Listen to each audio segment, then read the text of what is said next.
No clapping? No, All we right. don't. We don't Hello clap out there, anymore. Packer Nation. You can clap for Okay, well, I yourself. just did. It's there you You go. can give yourself the clap. Pat my ooh, even better. Okay, we got jokes right out of the gate. Hello out there, Packer Nation. Welcome to another edition of the Absolute Packer Podcast.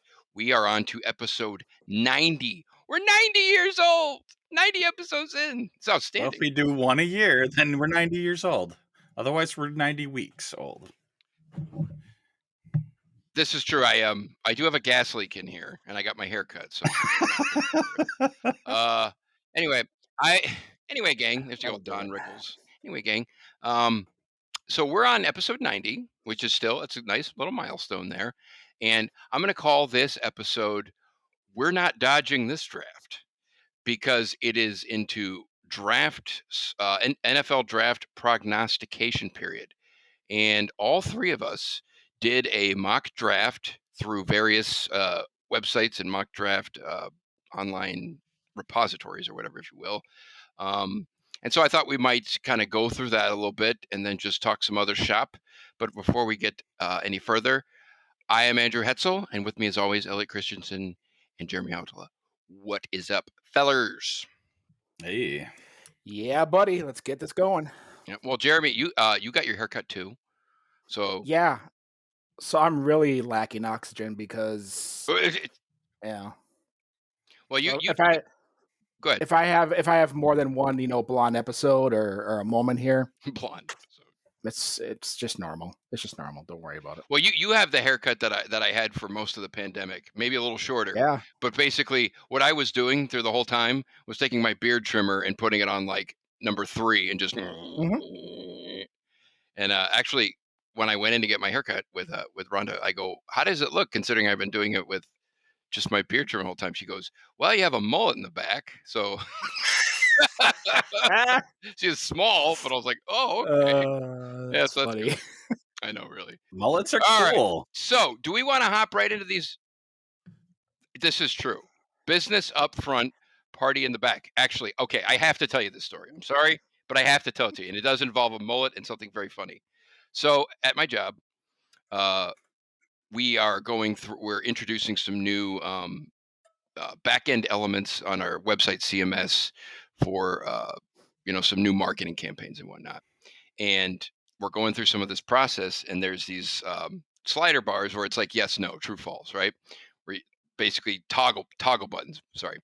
And during this whole process, like there'd be like simple answers, and like the developers and UX team would be like, you'd be like, do you want a vertical line here or whatever? Do you want a stroke around this border? And it was like true. The elements were true and false on the slider bar, and so we're like true and false. That seems a little bit. I don't know. This is very, very binary. So we started making jokes, and I took a screenshot of one, and I literally superimposed an icon of a mullet on either side, right? So it was like business up front, party in the back on the slider, and it would highlight the business up front on one side of the slider, party on the back on the other, and there's no text. It was just like you picked one with the slider bar. That was a horrible story because I don't have anything to actually show you, so you have to picture this in your head. If I had the visual in front of me, it would be funny. You give such a vivid storytelling that I can picture right away. So you did a good job. Thank you. The deafening silence indicates that I disagree with you, but that's fine. That's okay. Whatever, dictator. I appreciate that question. Thank you. Thank you. Okay. So, do we want to hop right into these mock drafts, or do we want to do anything else first? Or Yeah, so last week I said we should split it up. I think that's going to be stupid. So I don't know what you guys think, but I think we should just give the whole thing, unless it just gets to be too long. Just go through them all, and we'll do something else for next week. If that's all right with you guys. Yeah. Works for me. That's it. He made that executive decision. Decision made, Your Honor. Okay. Well, so I brought it up last week, first? so I wanted to rescind it. Rescind? I think you should go first. Oh. Well, I am the benevolent dictator. So apparently I was coined in our little chat, Elliot said Andy's the dictator, and I had to, correct him and say I'm the benevolent dictator. There's a clear difference there. So, all right, very clear. So you can't see this, but nonetheless, I went on. Full disclosure, I went on Pro Football Focus. They have a mock draft simulator, and it's pretty good. And if you're not a member, it's a little limiting, but for all intents and purposes, and for all practical purposes for me, it was pretty easy to use. It was pretty slick. So here are my picks. I did not. Here's a caveat: no trades were made. I made every pick at the basically the level they were at, the position they were at in each round. So without further ado, at number 29, I picked Walker Little, tackle from Stanford, and I was given a unceremonious C grade based on PFF's grading scale, which I have no idea how they do this, but C is average and passing, so I'll take it. At 62 in round 2, I picked Eric Stokes. Oh, I thought we would go around. Out of. I thought we'd each do our first. Round around. Right. I got you. Right. So, I don't know. Pick anybody yet. Scratch that stuff. Well, whatever. Scratch it up. Whatever.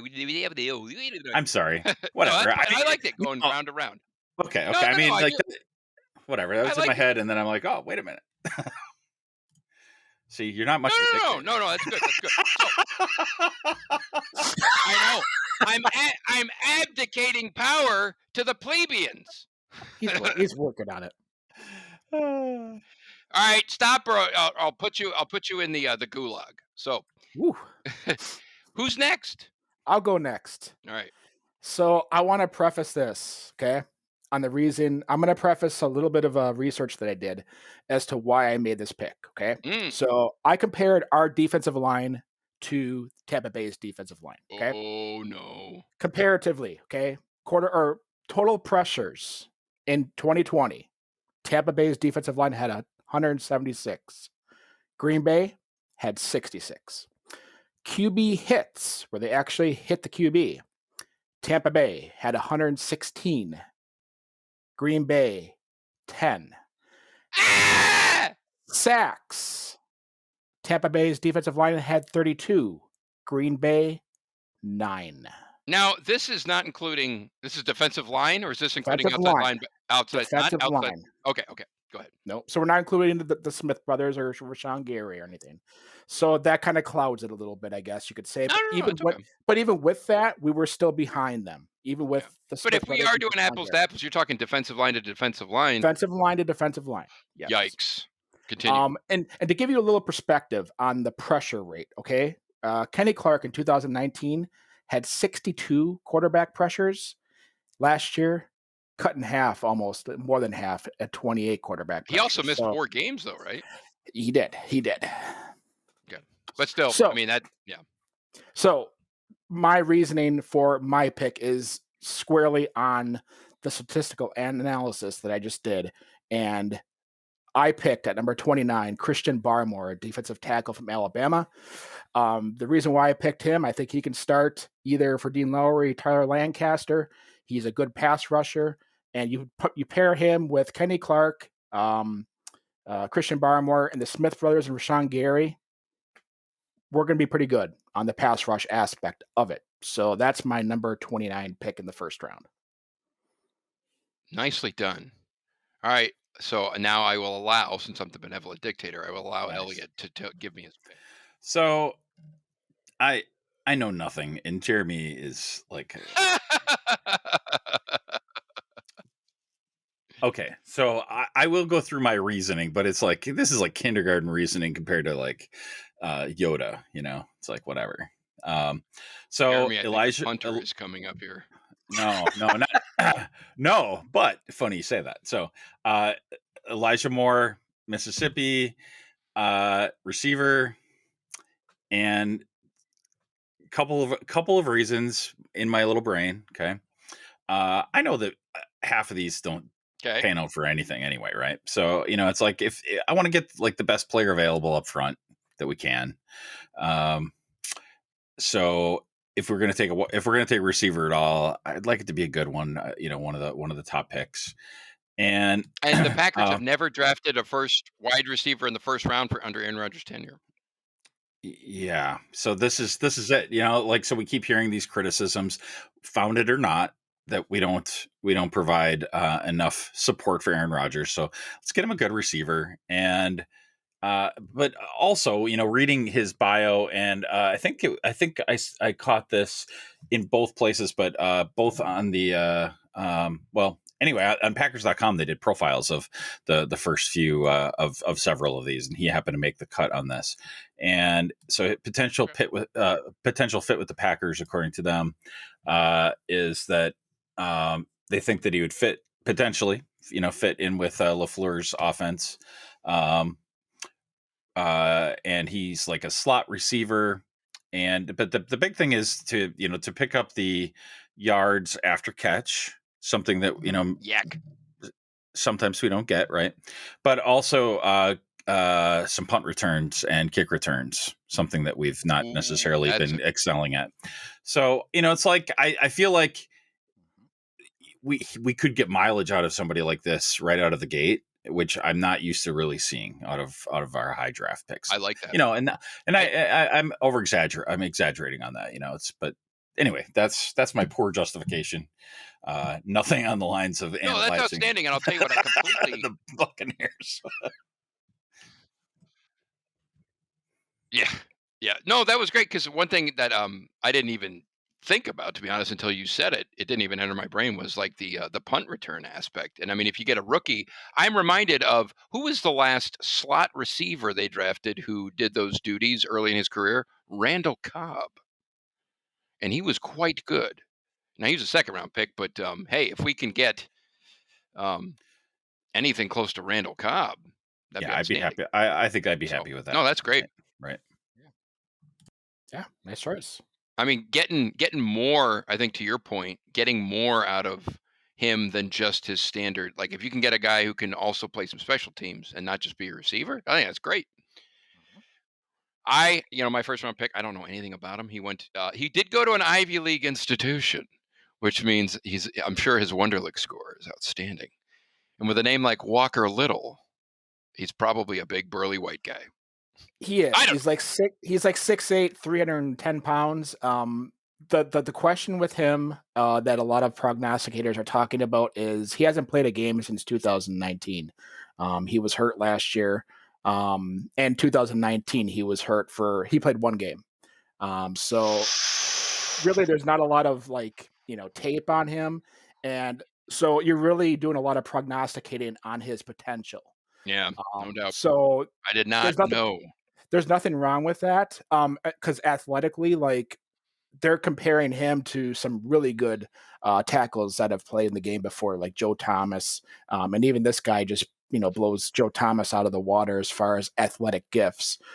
So you never know. When I talk about the first round, I think the Packers are going to go the route that all three of us kind of touched on.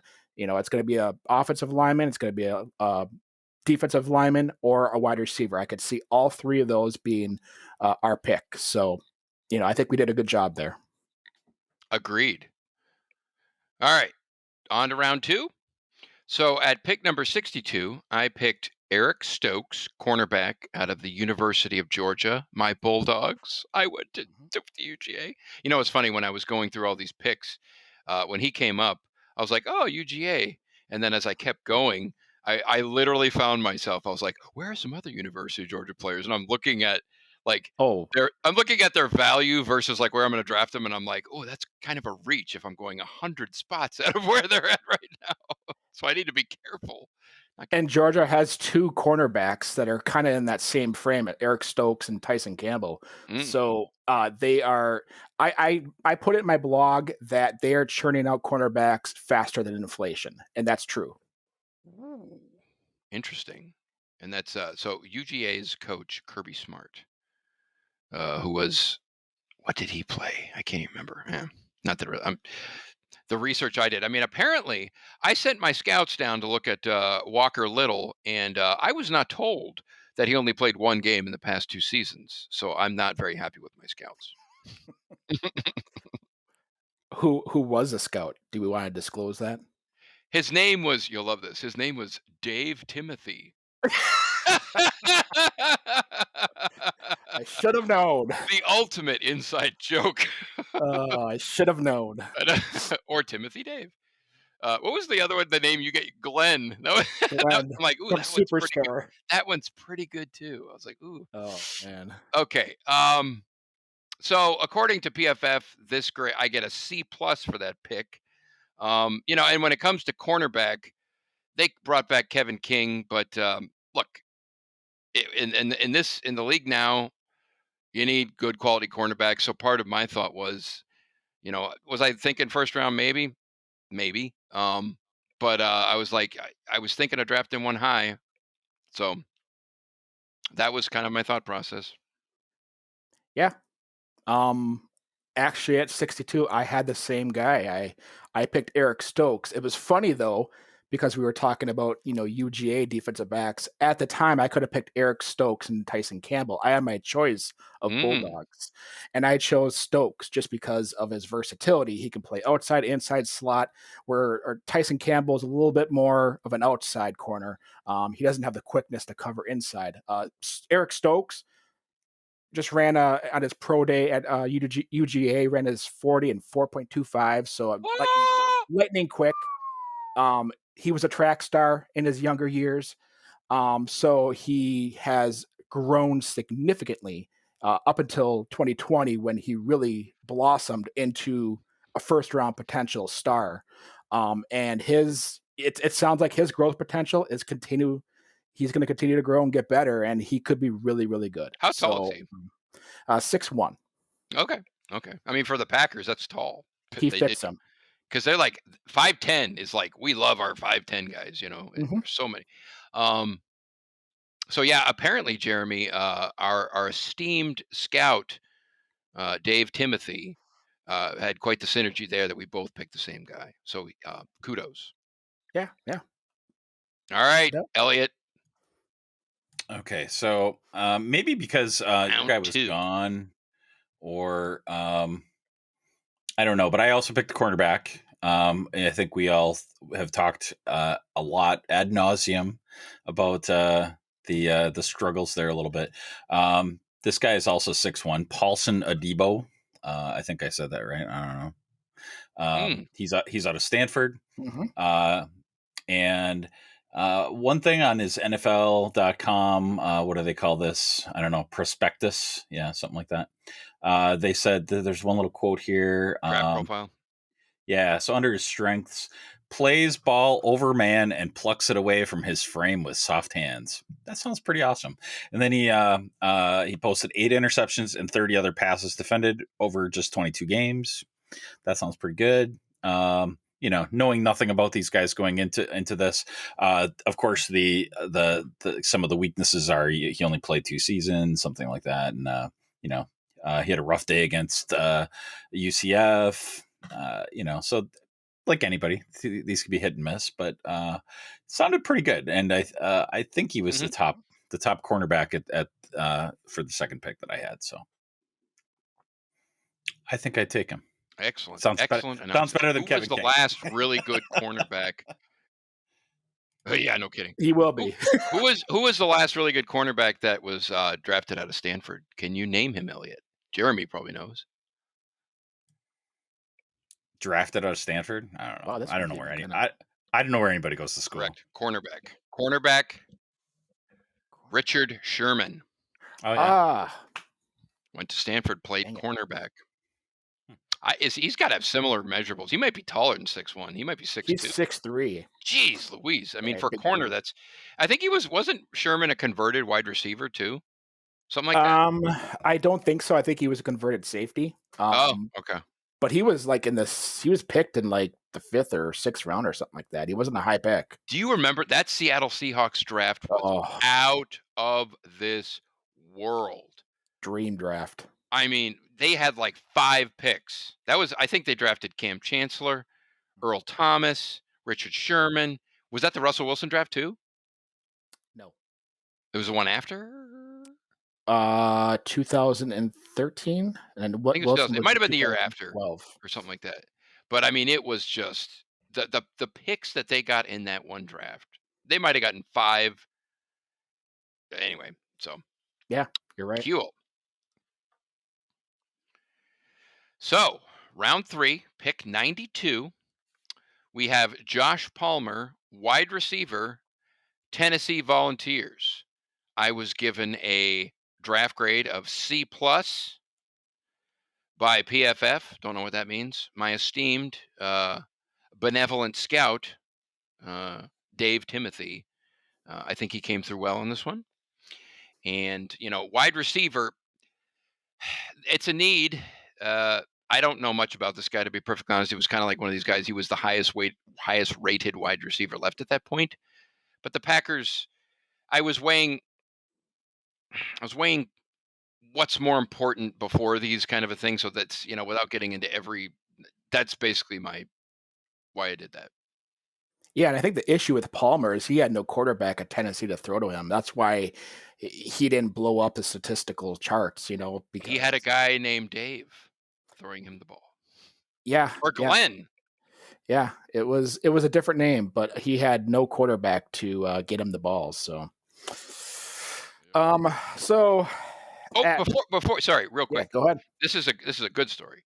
So when I was at UGA, I went to a UGA game against Peyton Manning's last year because he played for Tennessee, and I went to a game and he destroyed us.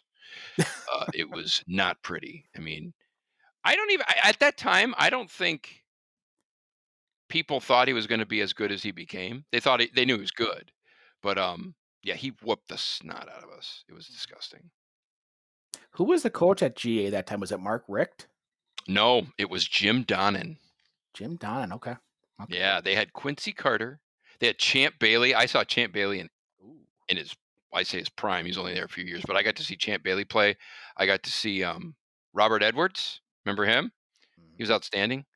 Who else was really good while I was there? The guy Richard Seymour. Oh, okay. Yeah, they had some good players, good individual players. The team was ho hum. Their quarterback was Mike Bobo, this little white guy. Bobo. But who else was he throwing to? Bobo. Yeah, I know Mike Bobo. And Phil Fulmer was the coach of Tennessee. Yep. So anywho, that was a nice little story. I did see Peyton Manning play in college, and he whooped the nice out of us. Nice. Don't worry, you weren't the only team he did that to. Unfortunately, for a lot of that. I mean, the atmosphere in that game was like huge because it was at home. Peyton Manning, all the hysteria, and I think we scored 3 points and they scored like 30 something. It was just like, typical UGA. Well, that was back in the heyday when they were hit and miss. Where now they're consistent. Hines Ward, that was the other guy. Hines Ward. Oh, Hines Ward. I mean, Hines Ward and Bobo Champ Bailey. Ward. Champ Bailey and Hines Ward, watching them together was. Champ Bailey was, man, he was something. So, all right, Jeremy, round 3, who you got? Round 3, 92. I'm going to continue on the defensive line trek, and I'm going to choose nose tackle Tyler Shelvin from LSU. The reasoning behind this, I think I've been harping on this quite often.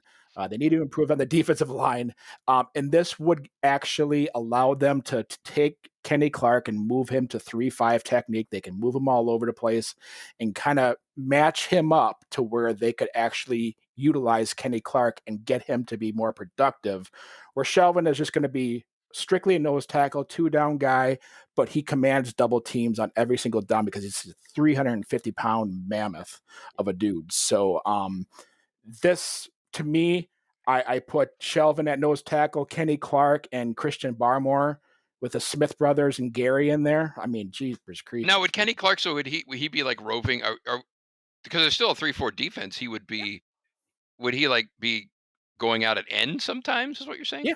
Oh yeah. Okay. Oh yeah. And maybe we don't know what Joe Barry's going to do. And I'm thinking back to the previous, defensive coordinator. He liked to shuffle everybody around to try to get That's what we call mismatches. him now, the previous defensive coordinator. Yeah. I don't know how Joe Barry is going to do it, but I know one thing about Joe Barry, and he loves to have a nose tackle that kicks butt in the trenches, and this Tyler Shelvin will do that for him. I want to sneak into a press conference with Joe Barry and be like, somehow get a mic in front of my face and be like, sir, I have one question for you, and just one only. Will you bite kneecaps if given the opportunity? Give me something. And if he says no, I'll be like, out of here. There's only one coach in this whole league who admits on tape that he will do that. Yep. Or I'll go, you're no, what's his name? Dan Campbell? Dan Campbell. I'll go, you're no Dan Campbell. I'll just walk away real slow. Alrighty, Elliot. All right. So what are we on? We're on Round 3, huh? Okay. So Number once we 92. once we get down to these, I don't know, even third round, I mean, I don't know. Like, I don't expect any of these guys to start. It's exponential how every round turns into a crapshoot, you know? Well, Here on I mean, for lots of reasons too, right? I mean, there's who's left on the board and all that, right? But so anyway, I picked Ben Cleveland out of Georgia. He's a guard. It's all about Mahler.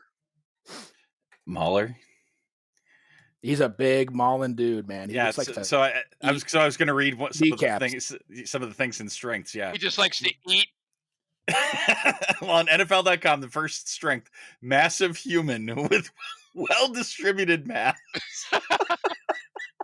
I mean, I don't know. So when I look these up and something just makes me something sticks out like that, No. I'm just like, okay, that's my boy. I have no idea why, but I want him. yeah. I mean, You know what? it's so ridiculous, but I mean, Yeah. but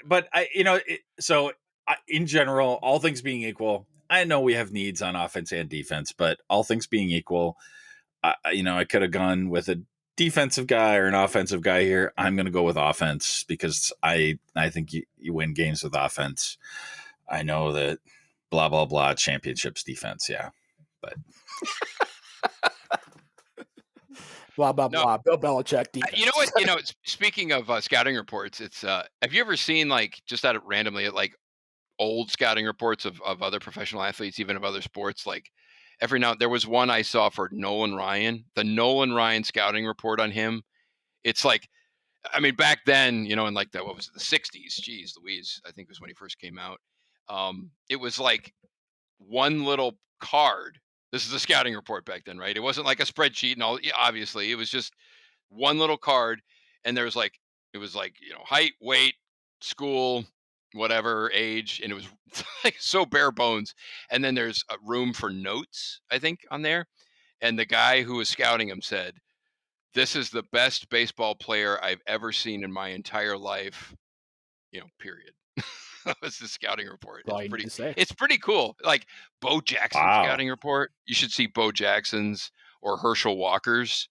It's to your point, Elliot. It's like people just fawning over these. Or when you see people talk about, like, they get obsessed with, particularly in football, they get obsessed with the size of guys' asses, like for percent of gravity. You know what I'm talking about? It's got I'll have like mic'd up and be like, "Guy's got the biggest ass I've ever seen. I love it. Look at his ass." Well, that's kind of what I took the well-distributed mass to mean. I know, really. I'm like, it started out funny, massive human with well-distributed mass. Yeah. Just wow. Yeah. My next question, my follow-up. Right. Because you'd figure they'd be like, I mean, it is kind of technical sounding, but it's also just like it almost half sounds like a Saturday Night Live sketch or something. I think they have fun with these. They have to.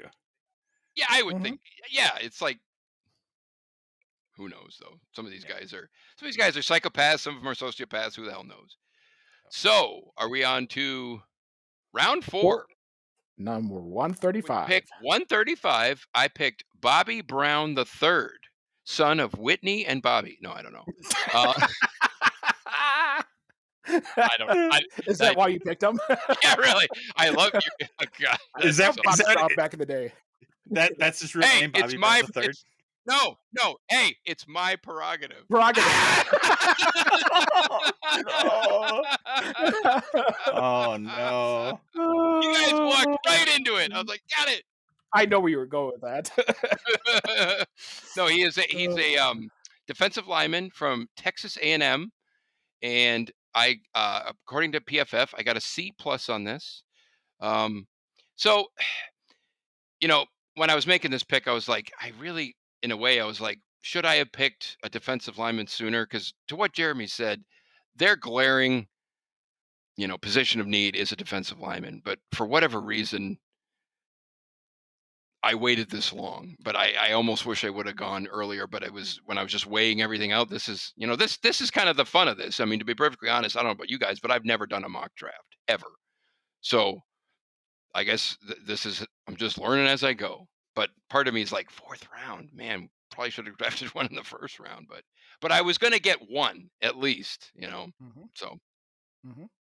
No, I think the one thing about these mock drafts is, at least for me, I don't know about anybody else out there, but every year I always do them, and I try to think like the team. I try to think like the GM, and it kind of gets you into the mindset of being a GM, and it gets your creative juices flowing. At least for me, it does. It's just like I analyze this stuff. I go and watch the players' clips and stuff like that, and I don't know. For me, I guess to be a scout would be my dream, But yeah, that'd be anyway, a very interesting job, yeah, because it's like such an art, not a science.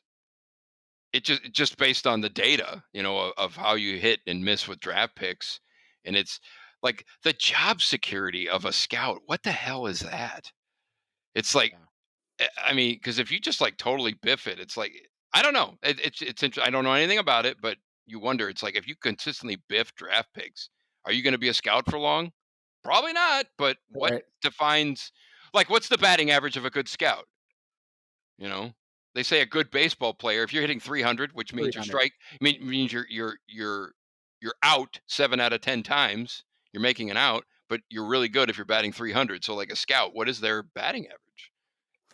Yeah, I would say that assistant coaches, their shelf lives are significantly less than scouts. Oh Scouts yeah, yeah. typically stay around for a little bit longer because they do have a little bit of flexibility. Because ultimately, the general manager is the one that's deciding who the team is going to take, and you're just Just providing the information, kind of like you yeah, you mentioned. yeah. Um, Just ask Dave Timothy. He's got Glenn I breathing was down going to his say, neck. Dave Timothy provides you the insight. That's who provides it for Goot. He provides me the insight. I immediately throw in the trash, go in a different way. All right, Jeremy, what do you got? Fourth round. Fourth round, pick 135. I finally went the offensive route, and I picked an offensive tackle, Stone Forsythe, offensive tackle from Florida, That's six an eight, awesome name. big dude. He's actually his father is a former NFL player, Glenn Forsythe, who was a What? offensive lineman back in the day. So he's got the family bloodlines, the lineage, the genealogy, all that good stuff. Stone Forsythe. That's a Yep. great name. Sounds like a Civil War general. I was gonna say, yeah, he fought in like the Battle of Wounded Knee or something like that. But Wounded Knee. yeah. So I think it was in the first round I had the chance to get an offensive tackle, and at that point I was just like defensive line is just more important. But this guy here, from everything that I read about him, probably can't start right away, but he could, in a pinch. And he'll Just be too raw to start, or because he's so tall. Mm. As far as getting back to Elliot's point about good girth in the lower end, being able to withstand bull rushes and stuff like that. This guy, because he's so tall, he doesn't crouch down deep enough to get underneath blocks, and the blocks get underneath him, and they kind of push him back into the quarterback. So he has some technique work to work on, but overall, he is a talent, and he has most of the lineage to be a good tackle in this league already. I just need some fine tuning, but if he had to step in and start week one because we have David Bakhtiari out, Billy Turner is going to either be in the left or right side. I think this guy could start at either position that Turner's not at and do a commendable job.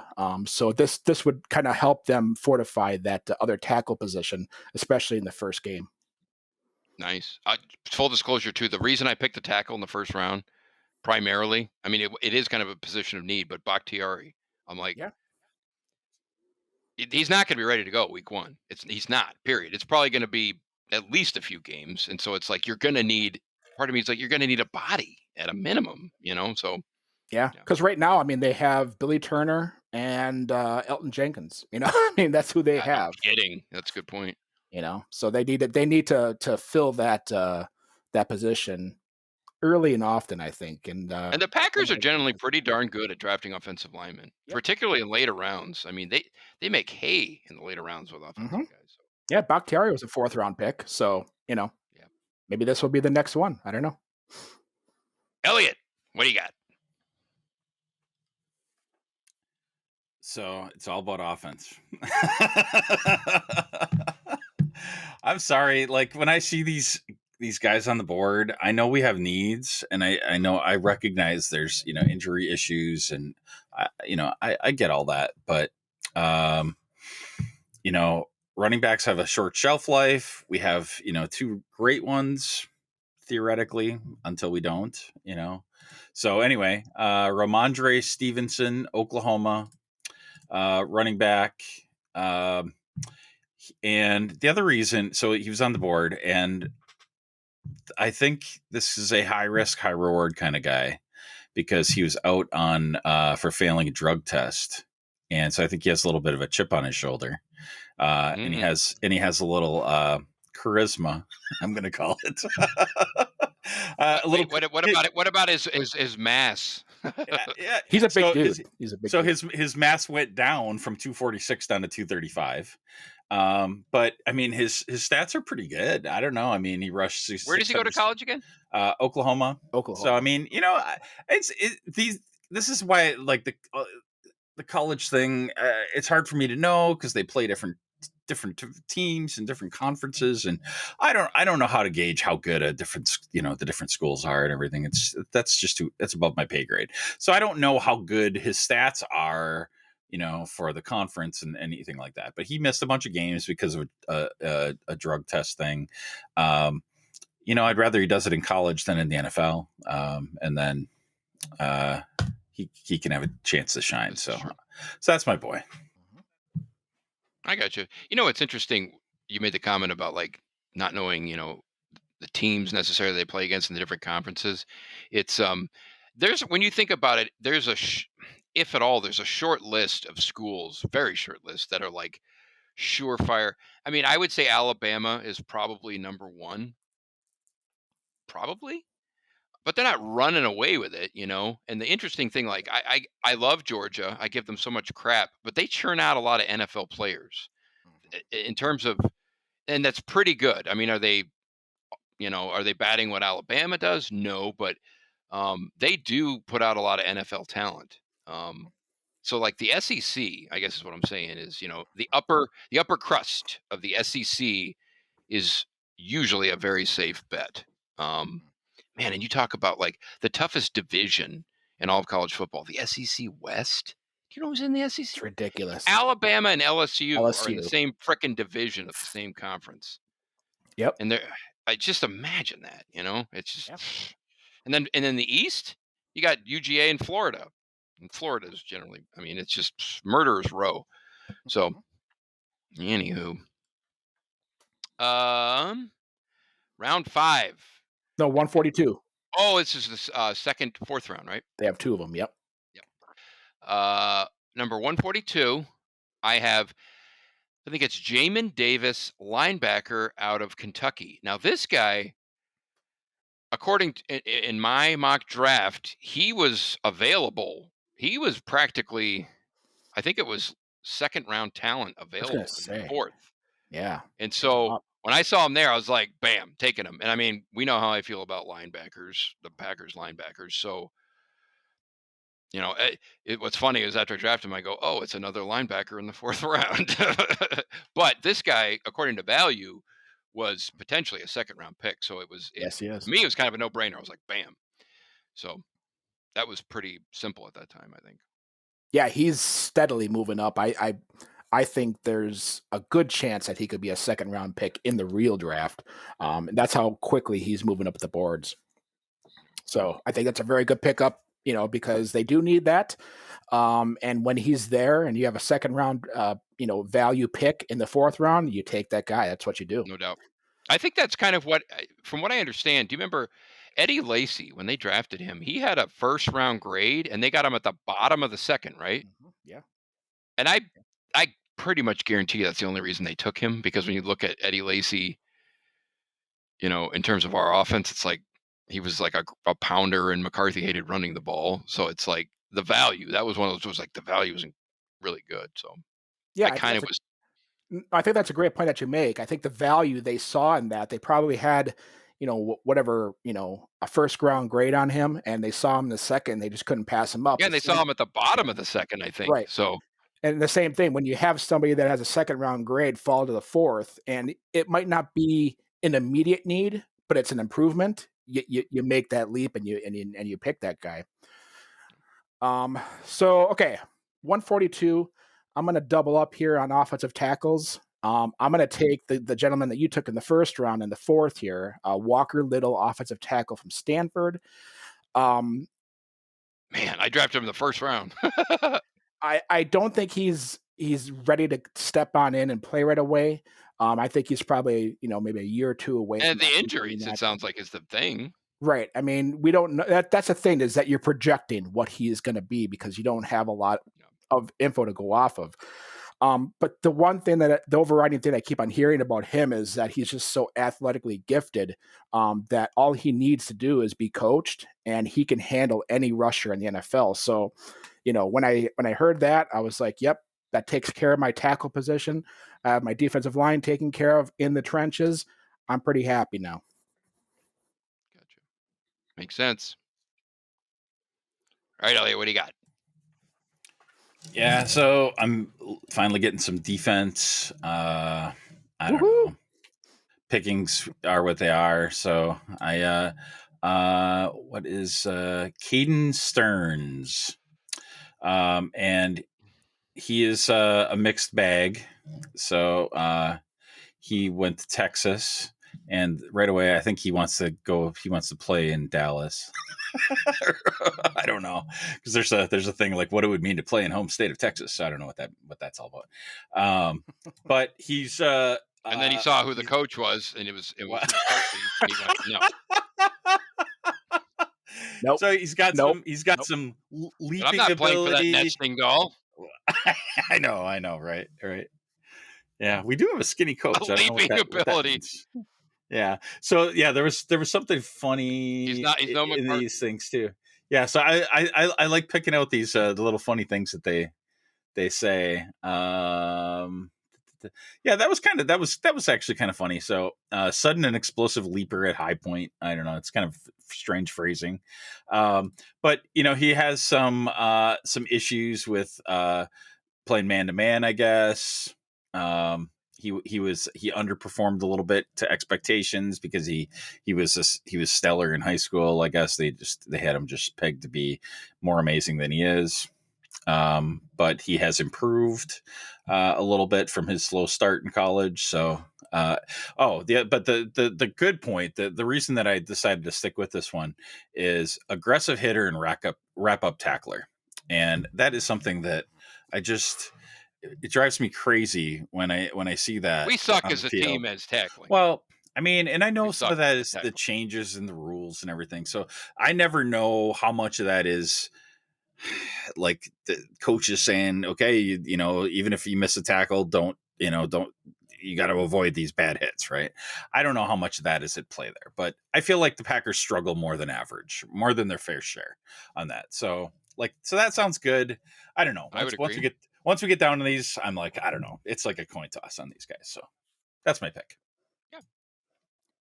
Well, I think to Elliot's point, when I was looking at the Packers statistics last year, their missed tackle rate was roughly around 10% as a team. So if he's a good tackler and he wraps up guys and he brings them down to the ground, you pick those types of players up and you put them in the lineup,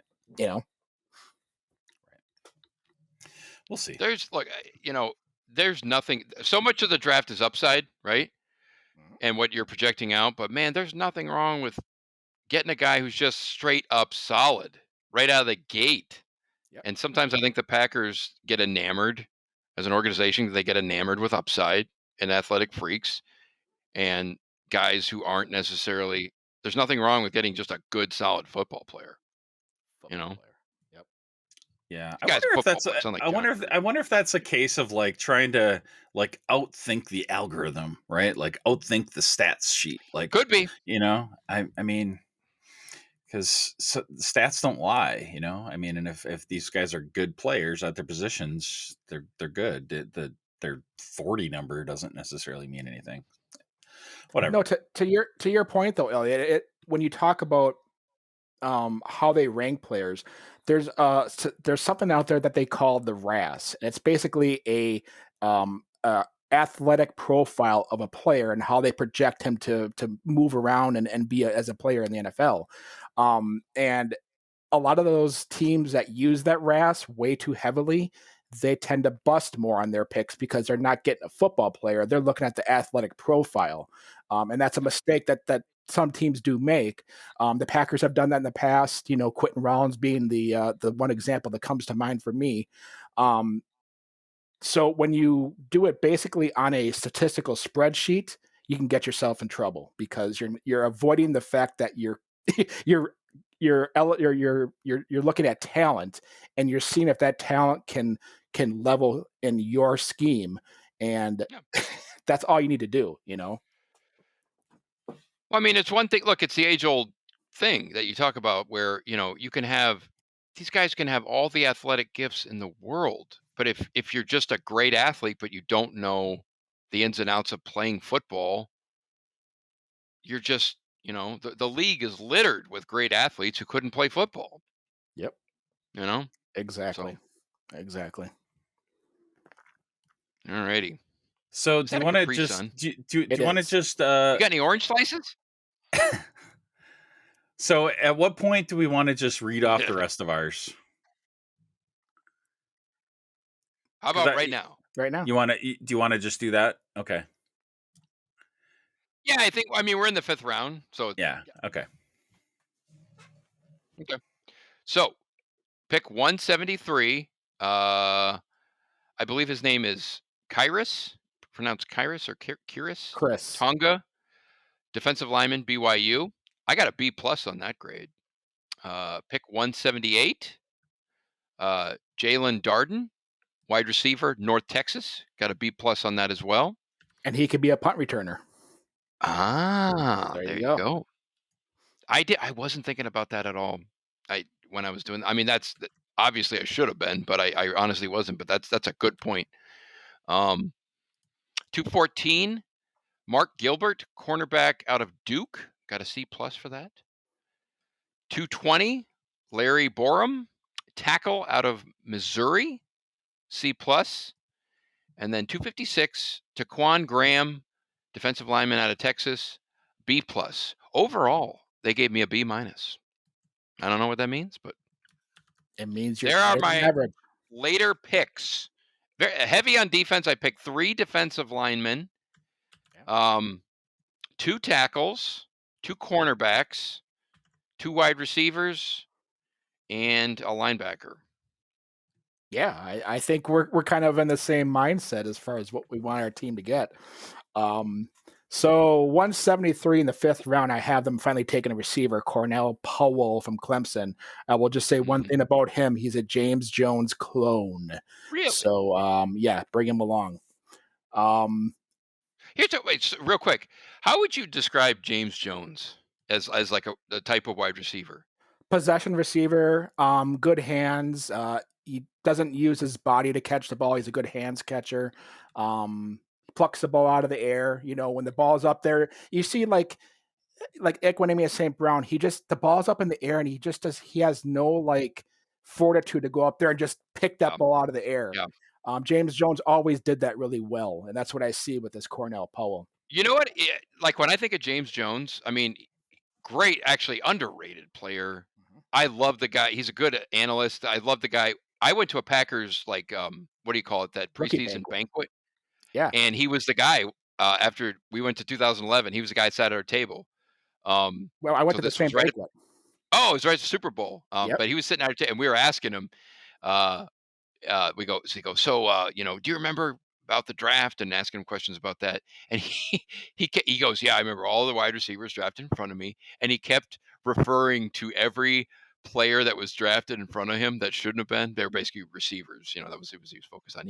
He kept referring to them as quote stinky.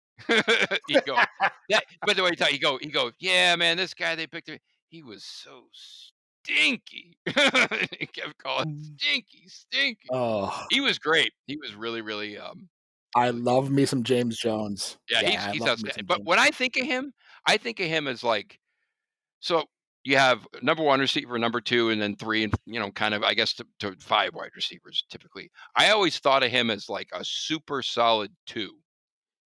Probably couldn't be a one; it'd be tough. But he was like the most solid number two wide receiver you could possibly get. That's what I always thought of him. And I mean, that is a compliment. It's like he just wasn't. He didn't have the body or I guess the athleticism or whatever. But he was like the best number two Yeah. could possibly. So He anyway, was a football player. He didn't kill you as far as athletic gifts, but as far as football player, he was definitely in the upper echelon. he was a big dude too. He was just like, Muscular, yeah, just a tank. yes, he was bigger than I don't know how much he weighed, but man, yeah.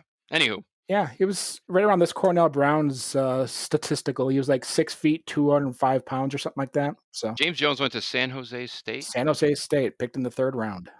Yeah, and at the thing too, he talked about getting the call from the Packers, and we were like, yeah. So who calls you? Was it they go? Is it the scout or is it the GM or so? He goes.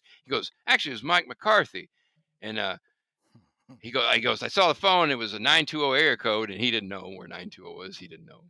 He goes and he goes hello, and he's literally talking. This is like the draft call that he gets like right before it, and he goes hello, and he goes and it was Mike on the other end, and he goes, is this James Jones? The way he was talking, is like, is this James Jones? And he's like, yeah, who's this? This is Mike from the Green Bay Pack. And it's like the way he was talking about it, it was like so not sexy. It was hilarious. He's like, is this James Jones? Do I have the right? He was like, do I have the right number? And I'm like, what? It's so He weird. called the wrong number to begin with, so he was I just know, double checking. really. I'm looking for, Because like somebody. he did that. He did have fat fingers, so Yeah, Oh my God. McCarthy. I'll tell you what, McCarthy. If they start out, Guys, hey, I'm telling you, if they start out, he might get fired. If they start out bad, he gone. He gonna get pow. Pressure is on McCarthy, big time. not our pig, not our farm. There you go. That's- yeah. Well said. I'd like to Dark see his vision. scouting report now with his mass. his mass has grown exponentially. God. I know. I'm Jeez. so hard on the guy.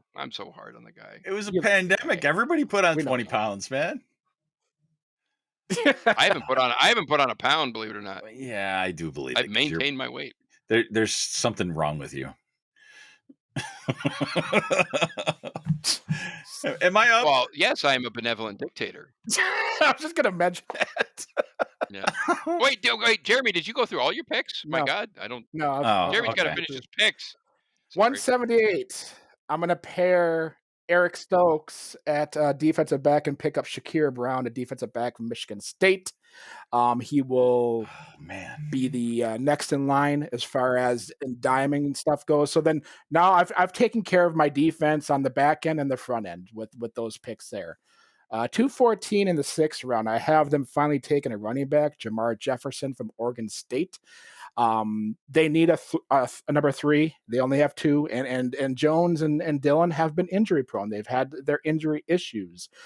So they need to secure that depth there if they want to be a run first type team, which LaFleur prefers. Would you say is Dylan injury prone, or is Dylan he had COVID? He had COVID, but I mean he was He didn't banged have up. injury issues, did he? He had a quad, I think it was. Or He's got earlier quads. later He's in the got year. big ass Yeah, legs. yeah, big ass quads. Yeah. He's got So mass.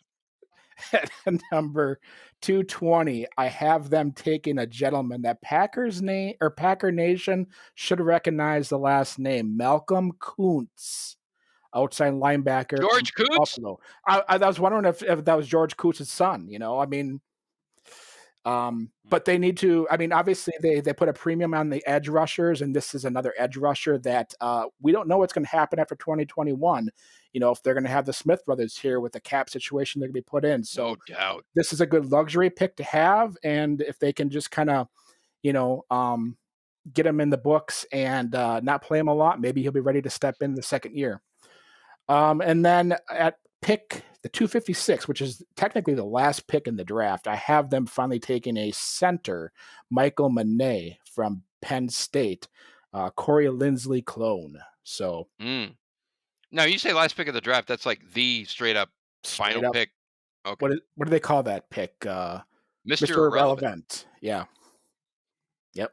Well, if Mr. Irrelevant turns out to be Corey Linsley, then he's not so irrelevant. Not so irrelevant anymore. He's benevolent. Ooh. Who are you? I'm the benevolent center. God. That just sounds funny. It just struck me as funny. The benevolent center. Boy. All right, Elliot. All right. So we're at 173, Elliot. 173. Okay, that's what I thought. All right. So 173. So I don't have any of their details on my little PDF here. So I'm like flipping screens here I didn't have any either. Don't worry. Yeah. Okay. Well, I have Jalen Twyman, defensive line at 173. I don't have any information on these. I'm going to try to compile all this and try to put it in our notes, or at least maybe for the first 4 rounds or something. So then Kenny Yeboah, tight end. That's good. Cade Johnson, wide receiver. That's what I kept saying to myself as I was like looking these up. Kenny, your boy. And, I mean, I'd like to think of the my first few as my boys, but we'll see. I'll take credit for any of these playing well for the Packers, not for anybody else. Cade Johnson, receiver, and then Josh Ball,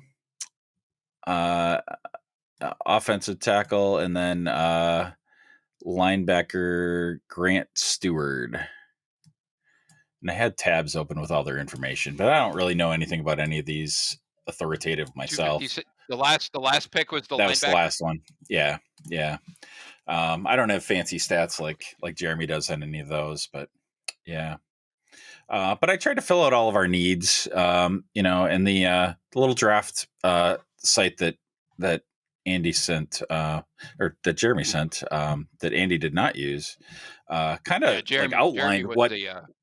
It kind of outlined like what the general consensus is for the Packers needs, and I mostly agreed with that, so I kind of used that more or less as a checklist because I really kind of agreed with that. I did too. I think PF. Yeah. So anyway, those are my picks. I did the same thing. PFF had the Packers, their quote needs, players of need or positions of need were in no particular order. I think it was defensive line, cornerback, and wide receiver. And I did kind of, use that as well. Yeah, when I look at all 3 of our drafts, if I had to pick one that I think is more realistic to what Goot will do, I think it's Elliott's. I think, I don't know if he sees the need on defense like you and Elliott see, or me and Andy, but we'll see. But I think that draft that you had is about as close to what a Goot draft will look like. And I get that. I mean, probably bad. I mean, I get that they probably underestimate the defensive need a little bit, but and I'm trying to go through in my head. Okay, what are the scenarios with Aaron Rodgers and Jordan Love and whatever the future is, right? So. I mean, and you can kind of make yourself insane if you try to think that, have the chess moves too many too many moves ahead, right? So I feel like I want to load up on as many, have offense be as deep as we can be for the next season or two, because I feel like that's our window. Yeah, we don't know what's beyond that, and I don't know. I mean, this is why they didn't hire me for the job.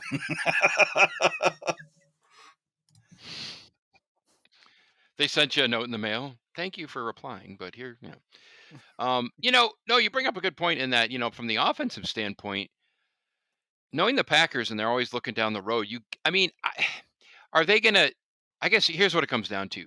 When Rodgers does leave, are they in straight up rebuild mode, or are they going to try to give Jordan Love, assuming he's the guy, are they going to try and give him some weapons? That's what I tried to think through. I've been thinking about that.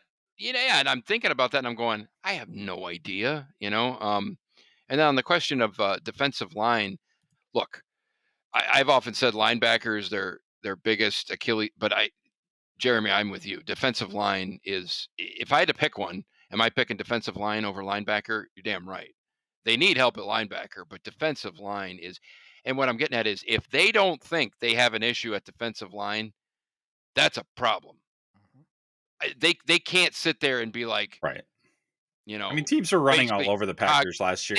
They can't show willful ignorance or cognitive dissonance against that defensive line. They just can't. Right.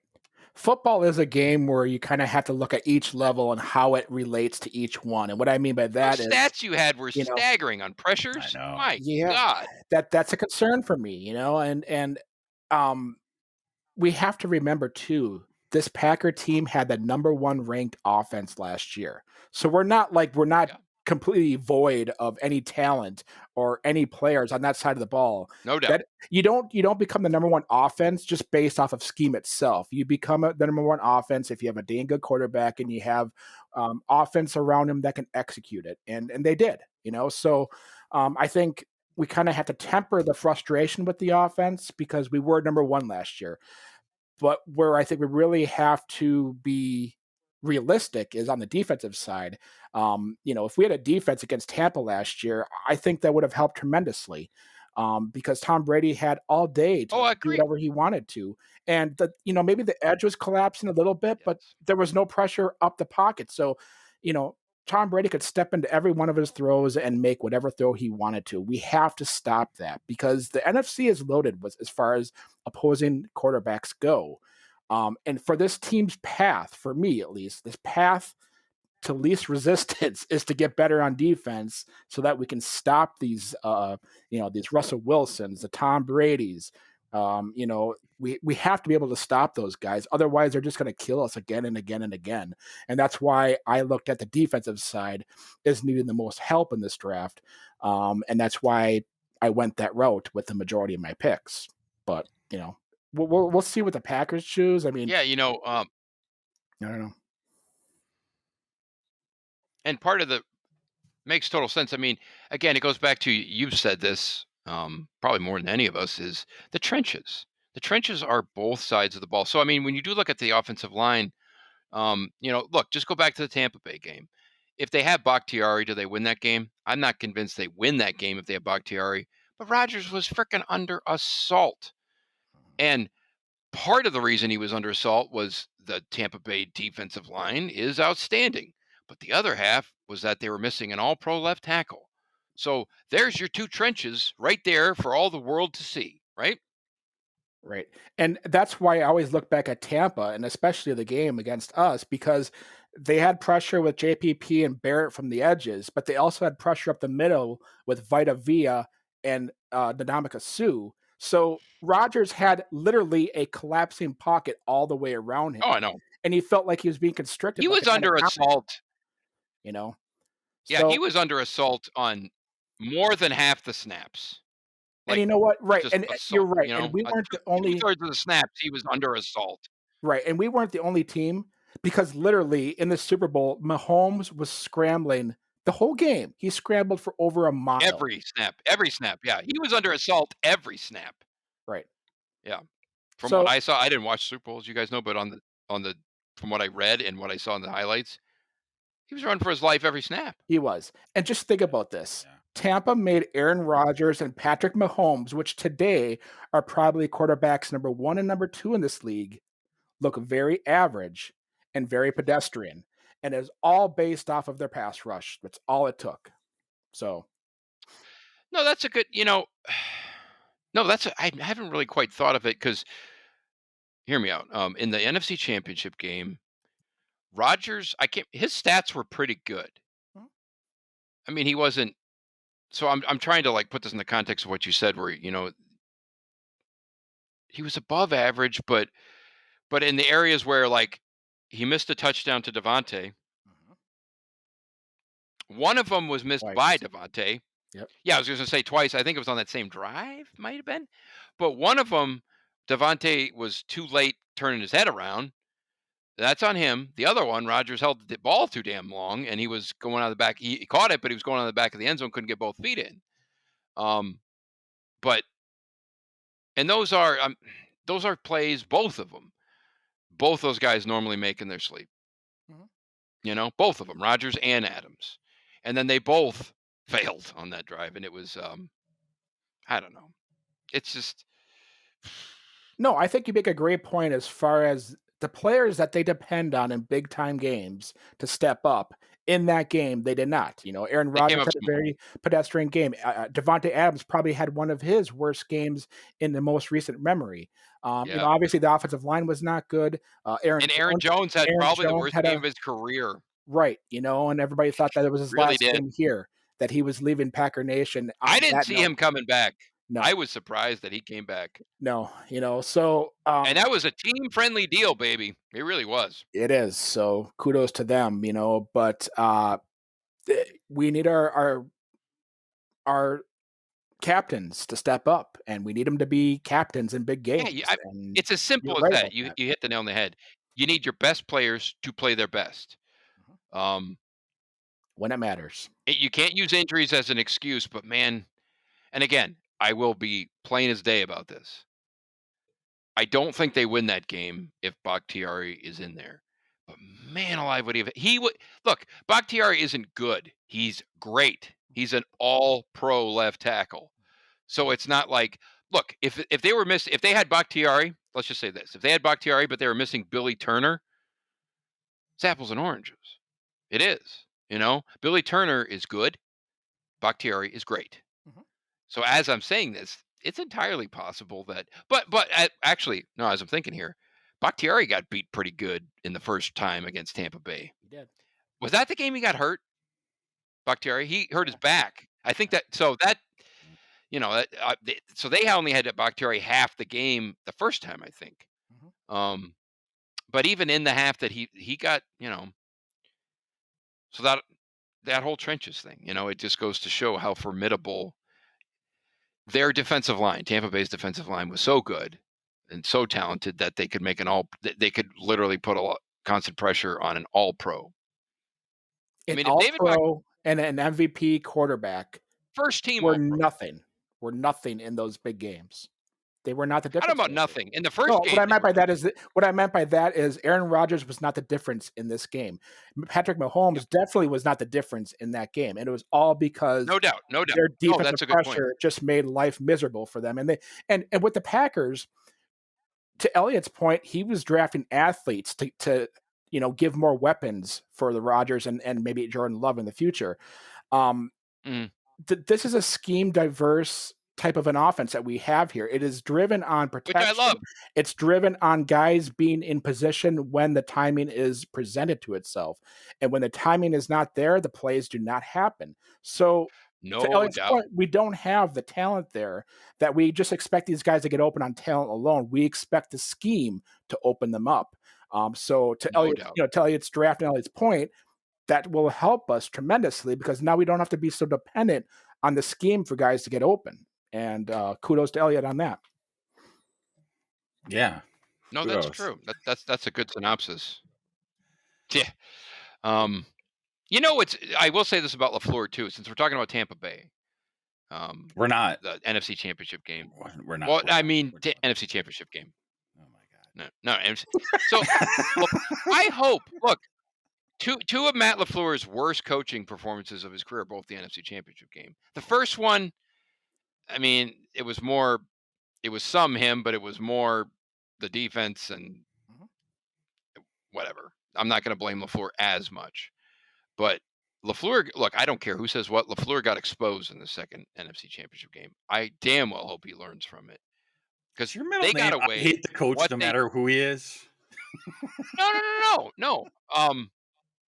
What like, and what I'm getting at, I know what you're saying. What I'm getting at is it just sucks so bad. It really does that you get to the NFC Championship, the game for the Super Bowl twice, Yeah. and Well, what's to Andy's damn point, well hope. to Andy's Well, point, it's hard to just- put into words. to Andy's point, no, Andy makes a great point. The game of football is all about growth. So even the players, they're not the only ones that grow. It's the coaching Yeah, as no well. doubt. And And LaFleur's young.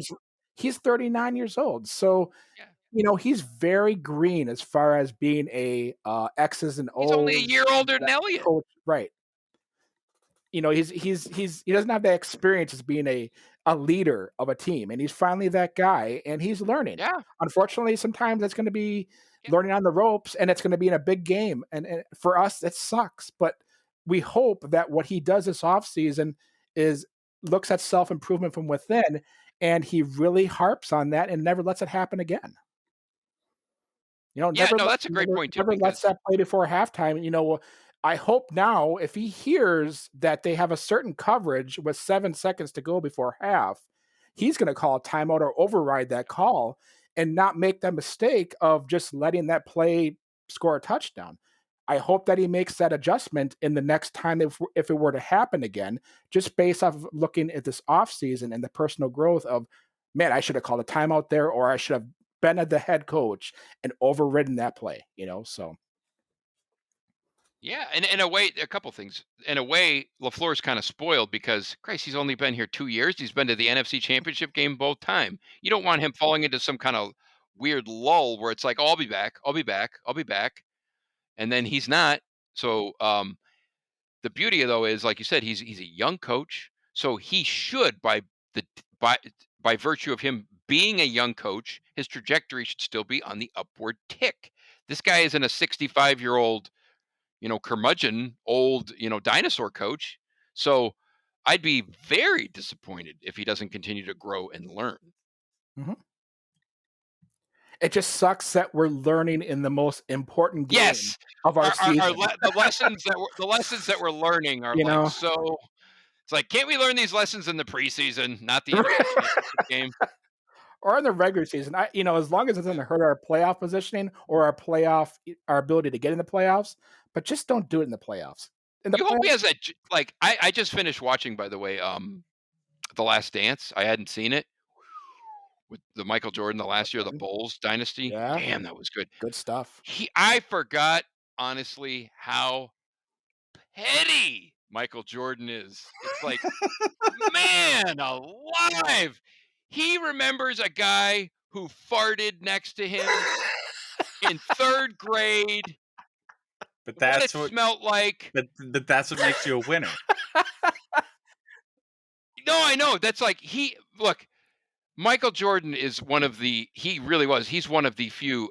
He's not sociopathic. He is psychopathic when it comes to competitive and drive, Right. and He's the GOAT. And it's just, I mean, it really was amazing. And it's like, how rare. What struck me about it was how rare do you have absolute. He was a freak athlete too. Absolute freak athlete. Intersect with psychopathic creative drive and work ethic. It is so rare. That's why it's so rare. He was like, his entire mindset was he played like a guy That's true. who was 5'10", non-athletic. He was 6'7", athletic freak, but he considered himself to be this 5'10", and it was amazing. And like the shit talking that guy would do was just, oh my God, so great, so good. I loved it. Yeah, and then I mean, it was great. But I mean, people talk about Aaron Rodgers and Michael Jordan and that kind of mindset. And after watching that, I'm like, Aaron Rodgers is. I talk about the sociopathic, psychopathic thing. I'm like, Aaron Rodgers is like light sociopath. He ain't psychopath. That's right. That's right. Light sociopath. Yeah. Yeah. But I mean, there's drive. Yeah, and there's God. drive. What was the? But nobody's. Yeah, no, without question. I mean, the parallels with like Jordan and Rodgers, like they remember all the slights. They can manufacture outrage to drive them, perceive slights, and it's like with the Jordan thing. God, what was it? It was actually no, it was Charles Barkley.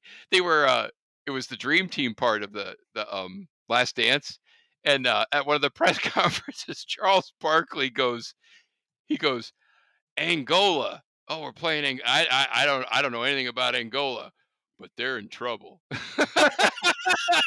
was like, he said it at a press conference. I don't know anything about Angola, but they're in trouble. And I was like, that is Charles Barkley. Classic. Great. Oh my God. Yeah. That was I can't believe I waited that long to watch that. That was great. Oh my God. It was that was when the NFL was, or the NBA was fun. The NFL's never been that fun.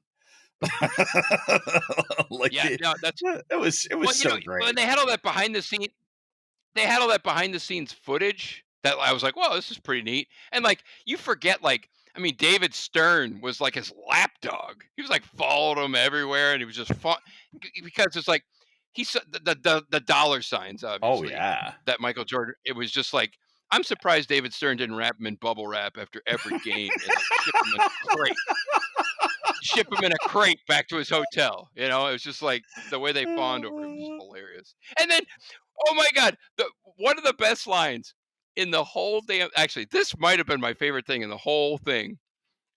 So Jordan had just played the Pacers, and it was Larry Bird's first year as the coach of the Pacers, right? And he beat him. It was a really hard-fought series, and Michael Jordan's leaving the locker room behind. You love watching these NBA guys with suits.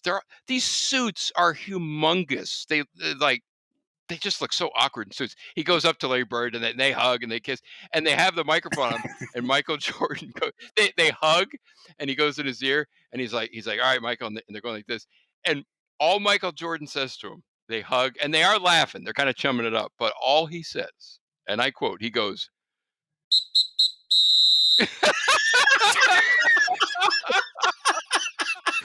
Larry Bird, they're hugging, and that's what he says, and you can hear it because they have him like mic'd up, and I'm like, whoa! Hey, that's you know God. What? That's what I do when I see you in person. It's exactly the same thing. That's how we greet each other from now on. That was outstanding. All right, what? And then I saw Michael Jordan. We got to end it. I know we're done, but it is the last thing. Oh my God, you're gonna top it? All right, fine. No, I won't. I mean, and what kind of sucks is I cursed really bad. That was a bad curse. I'm gonna screw up our whole thing, but. Oh, I can bleep it. Whatever. I can make it work. Bleep it. I don't screw up the algorithm. Go Pack, go. Go Pack, go.